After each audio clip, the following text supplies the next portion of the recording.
Hi, my name is Ercile Zinila, and I'm here in this channel just to give you some tips on how to apply for scholarships. And this time I just wanna let you know about the 10 mistakes that people make when they apply for scholarships.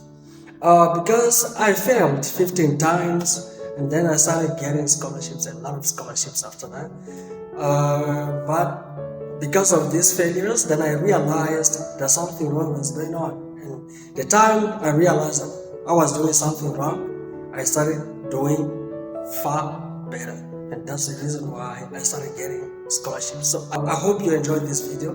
But before that, I would like to invite you to ask you to beg for you to subscribe to this channel because I depend on it, okay, to keep on doing this kind of videos, okay. So please help me, okay, to do this job. Okay, let's go straight to the point. First mistake, not applying. People don't apply because some people think, okay, some people think that, okay, these scholarships are for people like this, these scholarships are for people like this. My friend, try. That's my advice. Try. You will see that. What will happen, you don't know. You don't know who is the person who will handle your application. So please submit. You will see what will happen.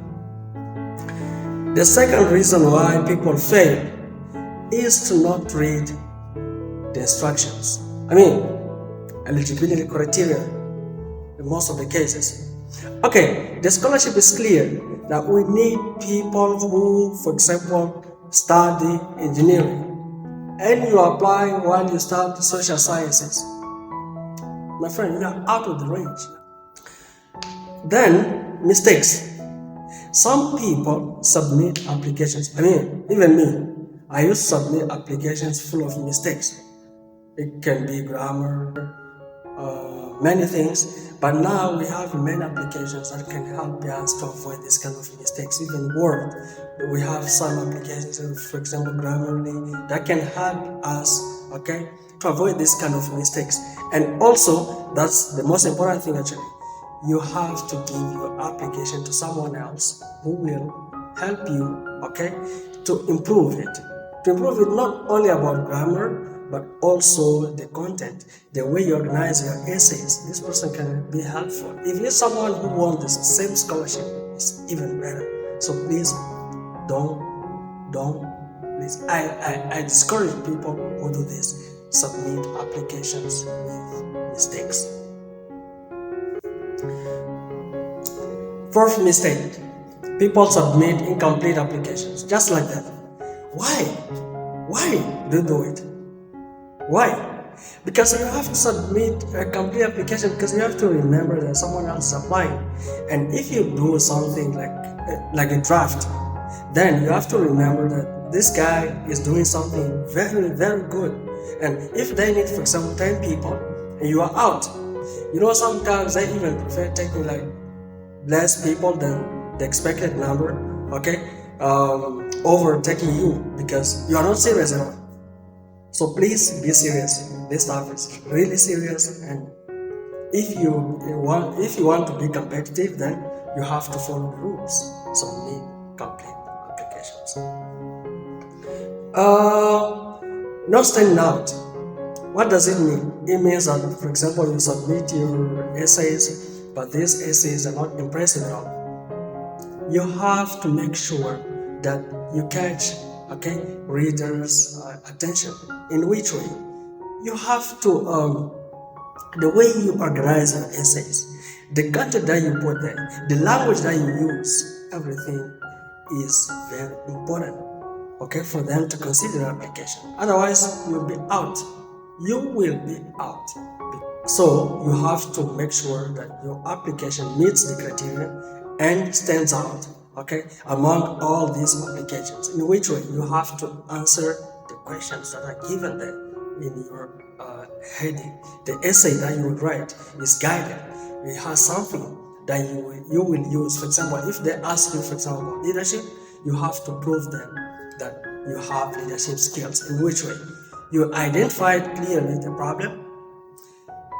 you identified clearly the solution, you identified clearly your role, okay, in the solution, and then you have the solution clear, okay. Numbers are very important. For example, 20, okay, let's say 20 people, for example, improve their grades, okay.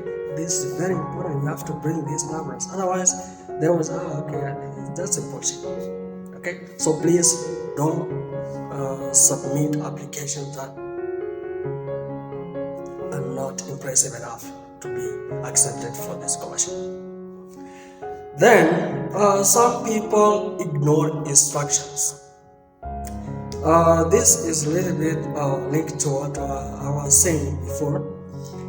You have to, when you write your essays, before you start even writing, you have to read clear. Okay, it's clear every time. For example, they will say, okay, for this program, we need people who, for example, participated, okay, in any community service. So you have to prove, you have to show them that you have participated in this program, so that they will consider application. Otherwise, they will say, this guy didn't even read what's written there. So you have to make sure that you read it, okay, and you answer exactly the question how they want. If you need like instructions on how to organize these essays, please don't hesitate. You can just leave your comment there. Then I will give you some tips. I think I have some videos about essays, so I can help you even. Okay. The other problem, incorrect contact information.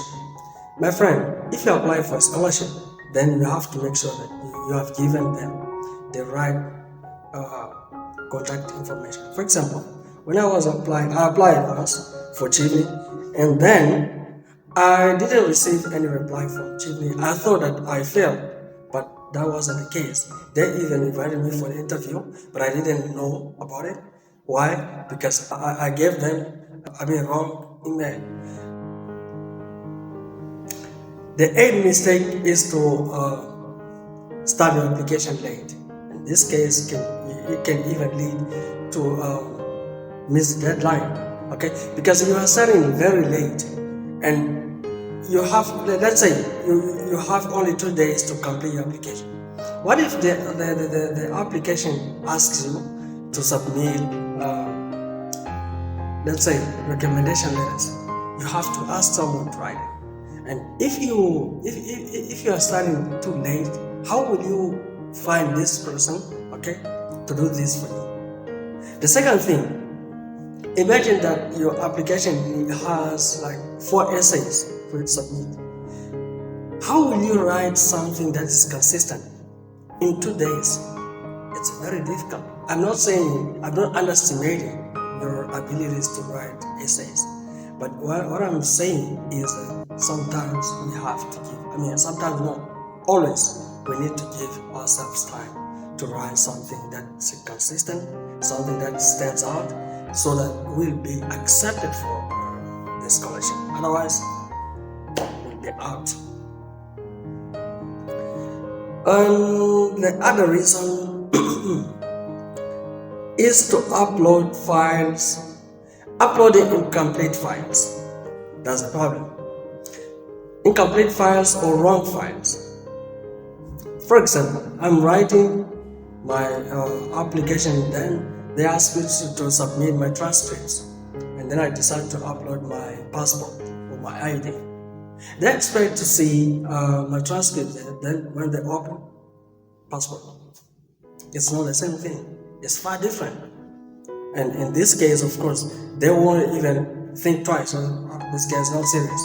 Out. So we have to make sure, or you have to make sure, that you are uploading the right file to the right place, the right format, right size.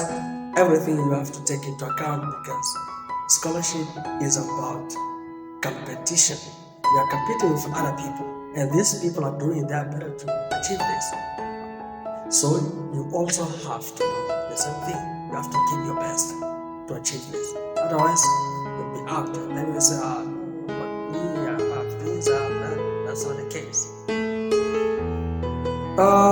The last one is about scam. Okay, this one I just wanted to warn you that if something is too good, please, you have to suspect. Okay, scholarships, they take time for them to select, for them to evaluate your application, for them to reply, for them to interview. There are many things involved in this case. So if you submit your application today, the next day they'll tell you, yeah, you have been chosen. How? You have to suspect it. And the other thing is that, okay, for you to submit this application for this scholarship, you have to pay this fee.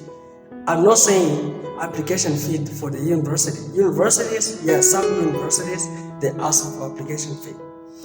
But if the application, for example, is for, let's say, Fulbright, it's a separate agency. This agency will never ask you to pay any cent. You have to make sure that this one is not about this agency. It's something else. The agencies that ask you to submit your application, they will never ask you for money. Universities, yes, they can ask you to pay an application fee. Okay, so then they will consider your application for the scholarship. That's a different case. But NGOs, for example, or any other organization that's not university, they will never ask you to pay any money. So if they ask you for this kind of things, you have to suspect. And I will advise you, for example, to send this email no, but okay, the application, to call for applications to someone who will help you to judge it. Okay, so I hope you enjoyed this video, and thank you very much for watching it, for being patient actually, because it took a long time. I expected to make this video for just 10 minutes, but unfortunately I speak a lot. So I would like to invite you again to subscribe to this channel, share this video with people who you think it will be helpful to them, and thank you very much. See you in the next video.